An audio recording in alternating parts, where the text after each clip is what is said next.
I know it doesn't feel like it, but right now, a lot of Americans are sitting with an oddly familiar weight of the world. War in the Middle East, oil prices, trade deals being cut by powerful people in rooms far from your life, young people looking at the job market and deciding it's already been decided against them, redistricting maps drawn to make sure your vote lands where they want it, and an ambient feeling, sort of low hum that I've talked about before, that the game is rigged and your power is limited. I want to tell you about a woman from Mississippi who felt all of that and then built a farm. Fannie Lou Hamer was born in 1917.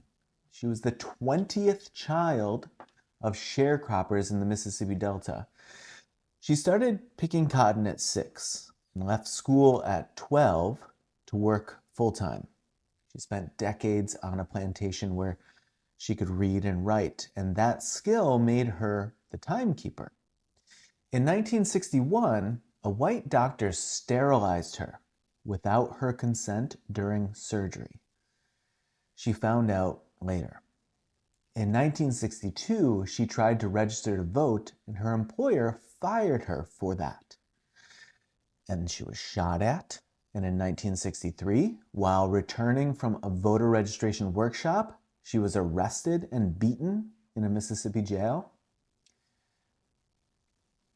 Sorry, this is going to be hard to get through, but I promise that the payoff is there. She was beaten so badly that she was left with kidney damage and a blood clot in her eye and a limp. That was all because she was helping Black Mississippians become first-class citizens. In 1964, she stood in front of the Credentials Committee at the Democratic National Convention and told them the truth about Mississippi. And Lyndon Johnson was so rattled that he called an impromptu televised press conference to pull the networks away from her testimony.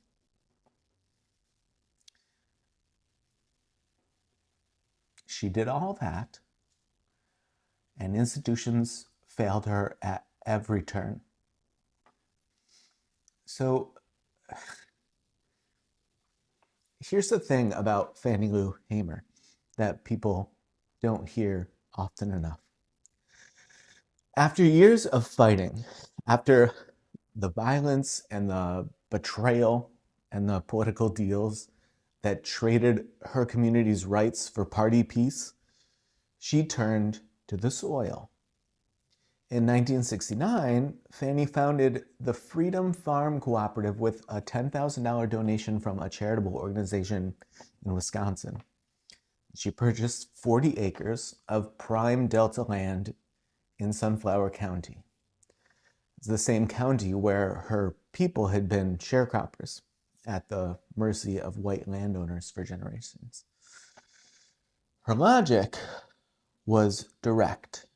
She'd seen it up close that white plantation owners routinely fired and evicted Black sharecroppers for registering to vote. A person who could be fired, evicted, or starved for their political choices remains vulnerable to control. And the ballot, to her, mattered. But a hungry person, an economically dependent person, can be controlled. And so Fannie understood that political rights needed economic roots. The time has come now when we are going to have to get what we need ourselves, she said. We may get a little help here and there, but in the main, we're going to have to do it ourselves. The co-op had one membership requirement. All the qualifications that you have to become part of the co-op is you have to be poor. Membership cost $1 a month, though people could still participate even when they lacked the money. Roughly 30 families could afford dues at the beginning, and over time, the co-op served more than 1,500 families. The co-op planted cash crops like cotton and soybeans to help cover costs and set aside land for vegetables like sweet potatoes, kale, tomatoes, and string beans so families had food they could actually use. She launched what she called a pig bank. Families received a piglet to raise and breed, and then donated offspring to other families in need.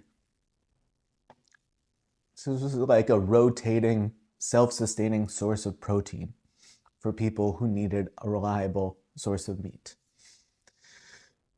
Fannie was really direct about what this meant to her. If you have a pig in your yard, if you have vegetables in your garden, she said, you can feed yourself and your family. Nobody can push you around. The co-op eventually expanded to 640 acres, and at its peak, it was among the largest employers in Sunflower County. Now, through the Delta Housing Development Cooperation, the project helped build dozens of new homes, often described as around 80 to 92 houses, with electricity, running water, and indoor toilets. It ran a Head Start preschool, a job training center,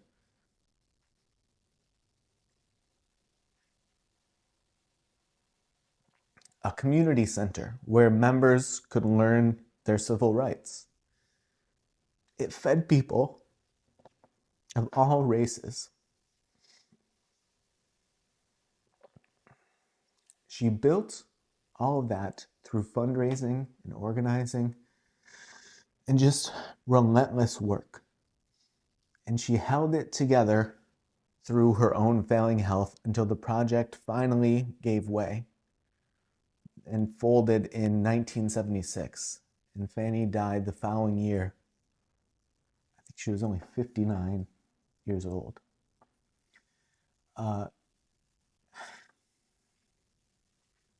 Here's what I want to say about all that.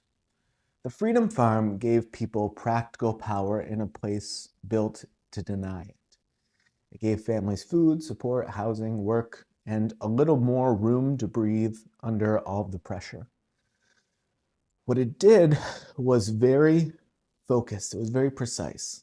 It gave more than 1,500 families some measure of food, support, and local power in a place where hunger and dependence had long been used as tools of control. It made a landlord's eviction threat slightly less effective. It made the cost of political participation slightly lower. It moved the leverage just enough, just locally, just for a while, moved it away from the people who had always held it. And that in and of itself is its own theory of power. When politics feels rigged and the economy feels cruel, her answer was to build something people could touch. So hope in this story took very physical form. It was 40 acres. It was a pig bank. It was a woman.